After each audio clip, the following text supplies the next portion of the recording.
Hello students, good morning. आज हम sargassum algae में रिप्रोडक्शन के बारे में बात करेंगे। इसके पहले हमने ये जो फियोफाइसी का मेंबर सार्गेसम है, इसके थैलस स्ट्रक्चर के एक्सटर्नल और इंटरनल स्ट्रक्चर के बारे में कुछ बातें की थी, उसके बारे में पढ़ा था। सार्गेसम एल्गी जो कि एक मरीन एल्गी है, समुद्री शैवाल है, उसमें रिप्रोडक्शन दो तरीके से होता है। वेजिटेटिव रिप्रोडक्शन होता है और सेक्सुअल रिप्रोडक्शन होता है। एसेक्सुअल रिप्रोडक्शन या किसी तरीके के स्पोर्स का बनना इसमें नहीं पाया जाता, ये एब्सेंट होता है इसमें। तो वेजिटेटिव रिप्रोडक्शन जो है वो जो कॉमन मेथड है फ्रेगमेंटेशन, उस मेथड से होता है। और जो थैलस है वो सेगमेंट्स में टूट सकता है। थैलस इसका इस तरीके का थैलस होता है सार्गेसम का, जो कि किसी इंजरी की वजह से, चोट की वजह से टूट सकता है, या इसके जो ओल्डर पार्ट्स हैं, जो मैच्योर पार्ट्स हैं, वो उनका डेथ है और डिके हो जाता है, और ये जो सेगमेंट्स होते हैं वो फिर से नया थैलस बना लेते हैं। दूसरे तरीके का रिप्रोडक्शन सेक्सुअल रिप्रोडक्शन कहलाता है, जो ऊगेमस टाइप का रिप्रोडक्शन सार्गेसम में पाया जाता है। मतलब स्पेशल स्ट्रक्चर एंथ्रीडिया और ऊगोनिया का निर्माण इनमें होता है। जो रिप्रोडक्टिव ऑर्गन्स हैं एंथ्रीडिया और ऊगोनिया, ये एक स्पेशल टाइप के फ्लास्क शेप्ड स्ट्रक्चर होते हैं, उनमें पाए जाते हैं, जिन्हें हम कंसेप्टिकल्स कहते हैं। ये फ्लास्क शेप्ड स्ट्रक्चर जिसमें ये एंथ्रीडिया पाए जाते हैं, ये कंसेप्टिकल्स कहलाते हैं। तो जो कंसेप्टिकल्स हैं वो रिसेप्टिकुलर ब्रांचेस जो होती हैं स्पोरोफिटिक थैलस की, रिसेप्टिकुलर ब्रांचेस मतलब ये जो ब्रांचेस हैं जो हाईली ब्रांच्ड सिस्टम इसमें पाया जाता है, लीफ के पास में, एक्सिस में, ये रिसेप्टिकुलर ब्रांचेस कहलाती हैं, जिसमें ये सेक्स ऑर्गन्स डेवलप होते हैं। ये रिसेप्टिकुलर ब्रांचेस जो हैं वो स्पोरोफिटिक थैलस पे पाई जाती हैं, और जो मेल सेक्स ऑर्गन्स हैं वो इसमें एंथ्रीडिया कहलाते हैं, और फीमेल सेक्स ऑर्गन्स को ऊगोनिया कहा जाता है। ये मेल और फीमेल जो रिप्रोडक्टिव ऑर्गन्स हैं वो अलग अलग कंसेप्टिकल्स में पाए जाते हैं, और जिन कंसेप्टिकल में एंथ्रीडिया पाए जाते हैं, एंथ्रीडिया का निर्माण होता है, वो मेल कंसेप्टिकल्स कहलाते हैं, और जिनमें ऊगोनिया पाई जाती हैं, ऊगोनिया बनती हैं, उनको फीमेल कंसेप्टिकल्स कहते हैं। जो होमोथैलिक स्पीशीज़ होती हैं, होमोथैलिक यानी कि मोनोशियस स्पीशीज़ होती हैं, उनमें एंथ्रीडिया और ऊगोनिया जो हैं वो एक ही कंसेप्टिकल में मिलते हैं, या एक ही थैलस के दो अलग अलग कंसेप्टिकल में मिल सकते हैं। मतलब ये एक ही प्लांट पे पाए जाते हैं। और जो डायोशियस स्पीशीज़ होती हैं, हेट्रोथैलिक स्पीशीज़ होती हैं, उनमें मेल और फीमेल रिप्रोडक्टिव ऑर्गन्स वो अलग अलग प्लांट पे अलग अलग कंसेप्टिकल्स में मिलते हैं। तो ज़्यादातर जो स्पीशीज़ हैं सार्गेसम की, दे आर मोनोशियस, मतलब या तो एंथ्रीडिया ऊगोनिया एक ही कंसेप्टिकल में डेवलप होंगे, या एंथ्रीडिया ऊगोनिया अगर अलग अलग कंसेप्टिकल में डेवलप हो रहे हैं तो वो एक ही प्लांट पे दोनों पाए जाएंगे। अब इनका जो डेवलपमेंट है वो जो हमने स्टेराइल कंसेप्टिकल्स देखे थे लीफ में, these are known as sterile conceptacles. ये स्टेराइल कंसेप्टिकल जो लीफ लाइक ब्रांचेस में पाए जाते हैं, जो वेजिटेटिव होते हैं, और जो रिप्रोडक्टिव ऑर्गन्स जहाँ बनते हैं उन कंसेप्टिकल में, तो दोनों तरीके के जो कंसेप्टिकल्स हैं उनका डेवलपमेंट सिमिलर होता है, एक जैसा होता है। दोनों में बस डिफरेंस यही होता है कि जो स्टेराइल कंसेप्टिकल्स होते हैं उनमें जो बेसल सेल्स हैं वो पैराफाइसिस बनाती हैं, इस तरीके से पैराफाइसिस बना लेती हैं। और जबकि जो फर्टाइल कंसेप्टिकल्स हैं जो रिसेप्टिकुलर ब्रांचेस पे डेवलप होते हैं, उनमें ये बेसल सेल्स जो हैं वो एंथ्रीडिया या उगोनिया या एंथ्रीडियम और उगोनियम दोनों का निर्माण करती हैं। तो इस तरीके से हम देखेंगे कि जो एंथ्रीडियम है उसका डेवलपमेंट कैसे होता है, या उसके पहले हम ये देखेंगे कि कंसेप्टिकल्स किस तरीके से बनते हैं, विकसित होते हैं। तो कंसेप्टिकल्स जो हैं वो एक सिंगल सुपरफिशियल जो सेल है उससे बनते हैं। ये कंसेप्टिकल इनिशियल कहलाती है। These are stages in the development of a conceptacle. तो कंसेप्टिकल जो है वो एक सिंगल सुपरफिशियल सेल जो रिसेप्टिकुलर ब्रांच पे होती है उससे डेवलप होते हैं।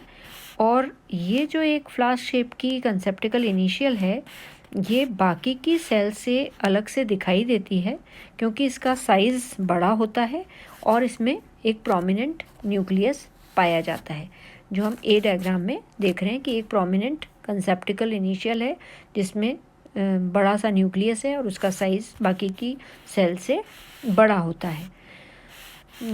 ये सेल जो है वो बहुत धीरे डिवाइड करती है, स्लो रेट पे डिवाइड करती है in comparison to adjoining sales.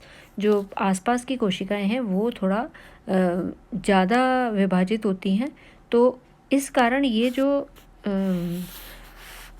Initial है, कंसेप्टिकल इनिशियल है, ये जो सरफेस पे दिखाई दे रहा है हमें ए डायग्राम में, ये आसपास की कोशिकाओं की वृद्धि के फलस्वरूप थोड़ा सा नीचे की तरफ आ जाता है,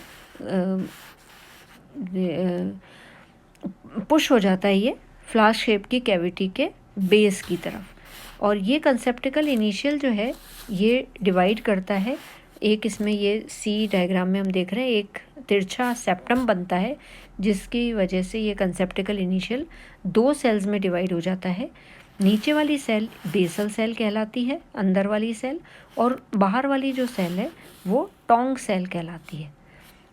बाहर वाली सेल टोंग सेल है और नीचे वाली सेल बेसल सेल है। जो टोंग सेल है वो लंबी हो जाती है और इसमें बहुत सारे ट्रांसवर्स डिवीजन होते हैं और एक छोटा सा फिलामेंट बन जाता है जो कि बाद में डिसअपियर हो जाता है और एक लंबी सी टोंग सेल यहाँ पे नज़र आती है।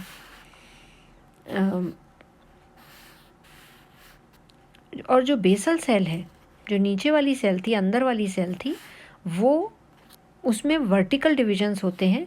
वो वर्टिकली डिवाइड होती है ऊर्ध्वाधर विभाजन के कारण।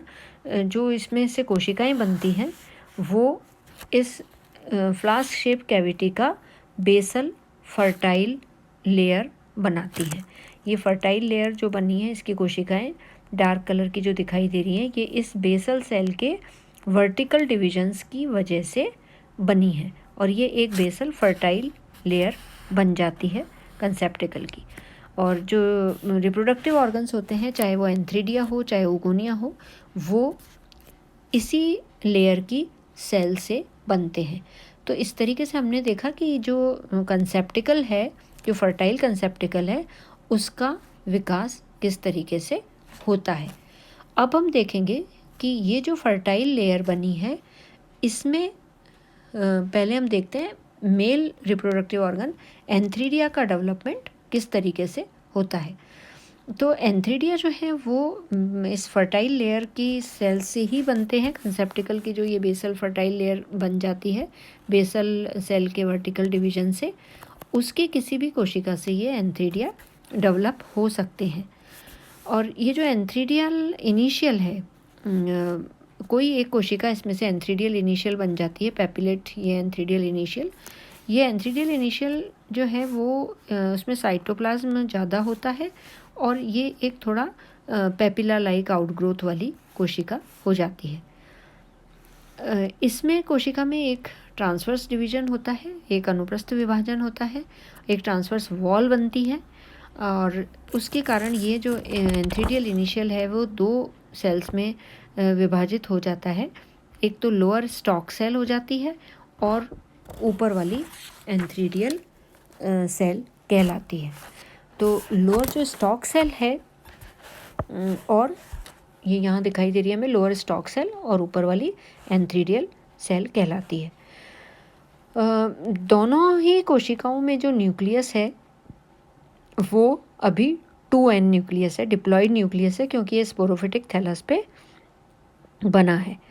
और एंथ्रीडियल सेल जो है वो अब एक एंथ्रीडियम में बदल जाती है, ग्लोबोज हो जाती है, थोड़े साइज़ में बड़ी हो जाती है, और इसमें एंथ्रीडिया, ये जो मेच्योर सेल है उसको एंथ्रीडियम कहते हैं। क्योंकि ये जो नीचे वाली स्टॉक सेल है ये भी वृद्धि कर रही है, इसमें भी इसका भी साइज़ बड़ा हो रहा है और इसमें भी एक ट्रांसवर्स डिवीज़न हो रहा है।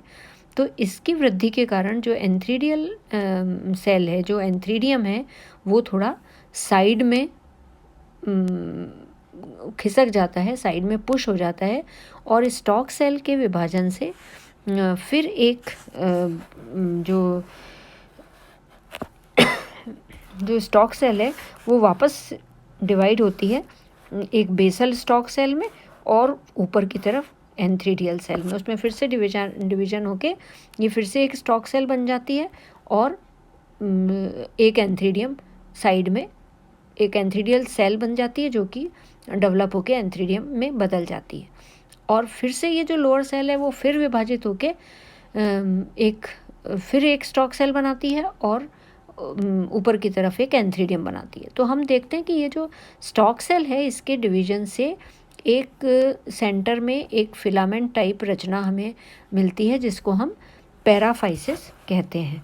और इस पैराफाइसिस की जो टर्मिनल सेल है वो जनरली स्टेराइल होती है।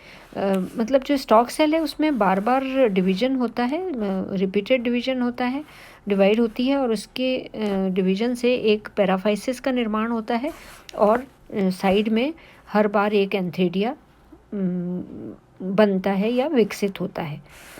तो एंथ्रीडियल इनिशियल जो है वो it has only one diploid nucleus. Antheridial initial में एक डिप्लॉयड न्यूक्लियस होता है जो कि अर्धसूत्री विभाजन करता है और उसके बाद में उसमें समसूत्री विभाजन होते हैं।